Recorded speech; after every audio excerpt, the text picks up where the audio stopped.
Well, in the long history of the sordid Epstein saga, this is the first time an allegation like this has been levelled. A survivor saying a sexual encounter took place with Andrew at a royal residence. She goes on to allege that the former prince took her on a private tour of Buckingham Palace before the pair had tea together. The woman, who was in her 20s at the time, says she was sent to the UK by Epstein, with the encounter itself taking place inside Royal Lodge, the mansion King Charles ordered Andrew Mountbatten Windsor to leave when he stripped his younger brother of his titles late last year after constantly tarnishing the royal household through his connections to the convicted pedophile. Those sordid connections continued in the latest US Department of Justice file dump, with images emerging of Andrew on all fours above an unidentified woman on the ground that he's yet to make any comment about. Since then, British Prime Minister Sir Keir Starmer has urged Andrew to come forward with information to aid survivors and victims' families. So far, the disgraced former Duke is yet to move out of his Windsor mansion, let alone be extradited to the US to give testimony before Congress. Lord Mandelson is to step down from the House of Lords over his connections to Jeffrey Epstein. The former minister has told parliamentary officials he intends to retire from the Lords from tomorrow. It comes after the UK government has referred material to the police after a review of Lord Mandelson's Epstein's emails to Jeffrey Epstein. In the last few minutes, the Lord's Speaker told peers on the opening of the House of Lords' sitting today that the Clerk of the Parliament has today received notification from Peter Mandelson of his intention to retire from the House effective from the 4th of February. It doesn't mean that he loses his official title as Lord Mandelson. There's a question of whether he chooses to continue to use that, but Peter Mandelson has decided to step down from the House of Lords. Mr. Speaker, he lied repeatedly to my team when asked about his relationship with Epstein before and during his tenure as ambassador. I regret appointing him. If I knew then what I know now, he would never have been anywhere near government. These are the 4 European royals who are currently named in the Epstein files that have been released by the US Department of Justice. We are going to talk about all of them. They are each going to get their own video, or probably more. This will be a multi-part series, is what I'm trying to say here, because there is just so much to discuss. And there are different contexts in which I think we have to discuss these people being named in connection to Epstein. Someone like Princess Sophia of Sweden and Prince Andrew, wildly different circumstances there. I will tell you that right at the top. I want to start today with an update on Andrew, who is again named in the Epstein files, including the most recent 3 million pages that were released last week. I'm not going to show you the images and documents directly that I'm discussing just to keep things simple. But if you would like to go look them up for yourself, they are very accessible. My main sources today are the BBC, CNN, The Guardian, and Reuters. I have tried to keep it very, free of spin when I'm getting my facts. In any report that you read, I will also say you will often find the phrase, "Inclusion in the files is not an indication of wrongdoing." And that does apply to all of the content I'm going to make about the files. If something is speculation and my opinion, I will make that clear. We can draw our own conclusions, and I think that there is merit in having conversations around this. That's why I am so blessed and gifted with this job as a commentator, not a reporter. I do try to contextualize always, and in doing that, you do have to sometimes say things like, Andrew continues to deny all allegations against him and insists that he never witnessed or suspected any of the behavior of which Jeffrey Epstein has been accused or convicted. Buckingham Palace, for their own part, is just referring people back to their statement they made in October, when it was announced that he would have his titles and honors stripped and he would then be removed from Royal Lodge.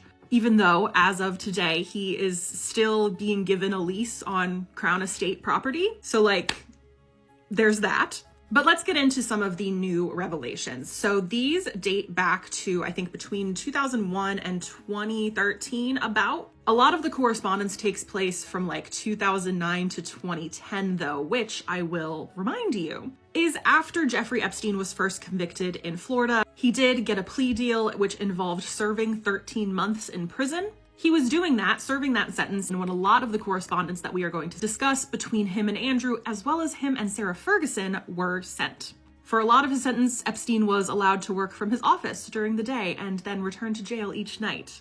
Again, we will do another part on Sarah Ferguson. One of the emails allegedly sent between Epstein and Andrew in August 2010 involves Epstein inviting him to meet a friend for dinner in London. Andrew allegedly replies that he would be delighted. Epstein is supposed to give the friend his contact details, at which point he describes this friend as a 26-year-old Russian that is clever, beautiful, trustworthy. Again, this is 2010, so 2 years after Epstein has pled guilty. A month later, in a separate email thread, Epstein and Andrew allegedly make plans to meet in London, and Andrew suggests Buckingham Palace. Also, if I have called him Prince Andrew as I'm talking, I know his title's been removed. I know he is now Andrew Mountbatten Windsor. It's just I'm trying to get the information to you. Forgive me. So Andrew has suggested to Jeffrey Epstein, allegedly in this email chain, that he bring a friend to Buckingham Palace. Epstein says that they will need to have a lot of private time. Andrew assures him that that is no problem.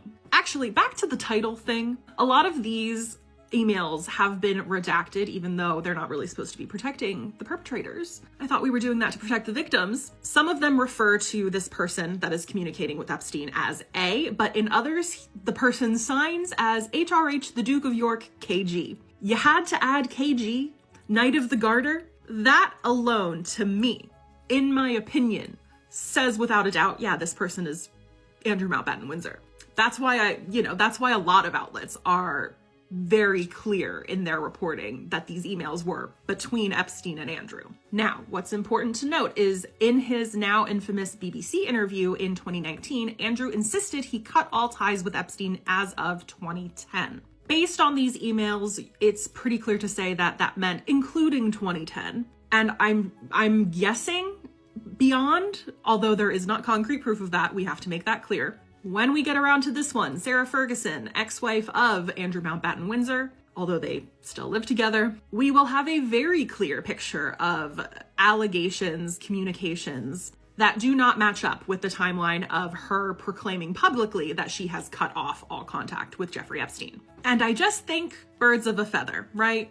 These two cohabitated until very recently. In fact, I don't even know if they've separated their households as of today, because Andrew's still allowed to be in Royal Lodge until the fall per his ironclad lease. Sarah was very much a facilitator of Andrew's social life that included people like Epstein. But again, that's kind of a teaser for her part of this series. There are also new photos of Prince Andrew included in the Epstein documents. Again, I'm showing you an old one. This is him with Virginia Giuffre, who is one of his accusers. Andrew denied having any knowledge of this woman and said he had never met her, even though this photo existed. The new photo is troubling. He's basically leaning over a woman or a girl on the floor, on all fours. The girl's face is blacked out. And I am saying girl just because the size difference in these photos is startling between Andrew and the person he is looming over. There is absolutely no context. There is no caption attached to those photos. I think there's 3 shots in the files, but now the press have another image to attach to this reporting. It's not a good thing for Andrew, that is. While we are on the topic of Virginia Giuffre, however, we do also have to note that she is now the first of 2 women who have come forward alleging that they were trafficked from the US to the UK to have sex with Andrew. A second woman has now gone public. Her lawyer has been making statements to the press this week. The lawyer represents more than 200 of Epstein's victims worldwide and did represent the late Virginia Giuffre. He says that this second victim was in her 20s at the time that she was trafficked to Prince Andrew in 2010. This took place at Royal Lodge, but the day after she spent the night with Andrew, she was given a tour of Buckingham Palace, as well as tea. So this would be the first time that an Epstein victim had an encounter with Prince Andrew at a royal residence. Now, that is the kind of thing to me that puts this at the level of, yes, let's strip Andrew of his titles, from the palace's perspective, right? Because that is, I still don't think we have grappled fully with what a huge move that was. And now, with the royal residences being dragged into the record in a new way, there have always been rumblings that Andrew entertained Ghislaine Maxwell and Jeffrey Epstein on Crown property. But now we are skirting up against saying outright, crimes were alleged to have happened on Crown properties. That is a new development here. This second victim is currently considering a civil lawsuit. Nothing has been filed yet. And we do have to note for context that no criminal charges have ever been brought against Andrew. One thing that could come out of more Epstein files being unredacted, released to the public, is increasing amounts of evidence making those investigations possible. Democrats on the U.S. House Oversight Committee last November did call on Andrew to voluntarily travel to the U.S. for questioning as part of their ongoing investigation into Epstein. That is not required of him. It would not be like a crime not to comply. But a new development is the British Prime Minister Keir Starmer this week publicly calling on Andrew to answer that summons, so to speak. Starmer told reporters this weekend that Epstein's victims have to be the first priority. You can't be victim-centered if you aren't prepared to do that. That is a bold statement. It is also a change of position for Keir Starmer, who previously stated it wasn't up to him. He wasn't going to make any statements on whether Andrew should comply with that summons. Request, I guess we should say. Do you remember in the October statement, it ended, "Their Majesties wish to make clear that their thought and utmost sympathies have been and will remain with the victims and survivors of any and all forms of abuse." I don't know how much longer, I guess I agree with Keir Starmer here, they can hide behind that while continuing to shield Andrew. One claim that has been made about the royals stripping his titles is that this allows him to say he is not in a position to provide compensation. Come back soon for part 2. A political storm is growing in Britain after fresh Epstein files showed former Minister Lord Peter Mandelson exchanged emails with convicted sex offender Jeffrey Epstein and allegedly shared sensitive information. Mandelson says he's deeply sorry for misguided contacts, but denies wrongdoing. Prime Minister Sir Keir Starmer says Mandelson should leave the House of Lords and face his police review, while Conservative and Lib Dem leaders blame Starmer's judgment and demand inquiry. Mandelson says he never knew about Epstein's crimes at the time and claims the outrage is being exaggerated. He admits past associations but denies any wrongdoing. The revelations raise questions about judgment, transparency and accountability at the top of public life. People online are saying the links are troubling and deserve scrutiny, while others argue there is no evidence of illegal behaviour. Some feel his response lacks remorse, others say the reaction has gone too far. Should past associations be enough to damage a political career, or do facts matter more than optics?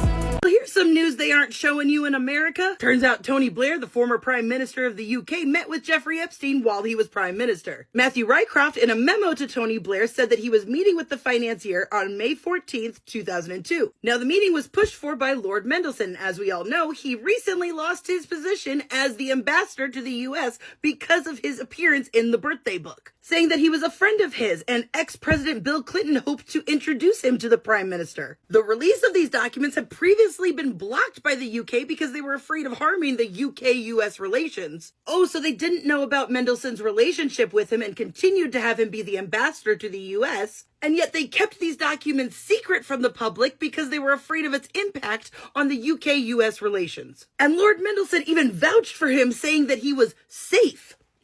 Safe? What does that mean? I would hope anybody that you were introducing to the Prime Minister was safe. Mandelson also said that Jeffrey is an active scientific catalyst/entrepreneur, as well as someone who has his finger on the pulse of many worldwide markets and currencies. He's young, vibrant, he is safe, and Clinton is now doing a lot of traveling with him. More handwritten notes to the former Prime Minister says things like, "Do you want to do this because you wanted to see Clinton by yourself? I know very little about him." Like, there are so many memos of all these people pushing Tony Blair to meet Epstein. Oh, by the way, in completely unrelated news, Trump has tapped Tony Blair to be in his cabinet of peace for post-war Gaza.